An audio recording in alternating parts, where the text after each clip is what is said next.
গাজায় চরম দুর্ভোগ চলছে উল্লেখ করে সেখানে খাদ্যকেন্দ্র চালুর পরিকল্পনার কথা জানিয়েছেন মার্কিন প্রেসিডেন্ট ডোনাল্ড ট্রাম্প। সোমবার স্কটল্যান্ডে ব্রিটিশ প্রধানমন্ত্রী কিয়ার স্টারমারের সঙ্গে বৈঠকের সময় এই ঘোষণা দেন তিনি।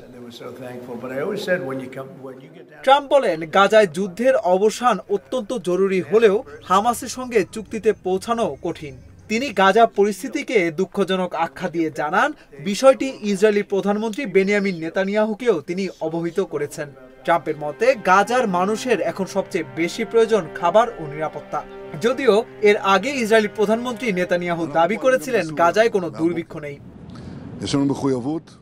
এদিকে গাজায় যুদ্ধ বন্ধ এবং সেখানে মানবিক সহায়তা প্রবেশের অনুমতি দিতে মার্কিন প্রেসিডেন্টের প্রতি বিশেষ আহ্বান জানিয়েছেন মিশরের প্রেসিডেন্ট। সোমবার টেলিভিশনে দেওয়া ভাষণে তিনি বলেন, গাজা যুদ্ধ বন্ধ করার ক্ষেত্রে ট্রাম্পই একমাত্র ব্যক্তি যিনি কার্যকর ভূমিকা রাখতে পারেন।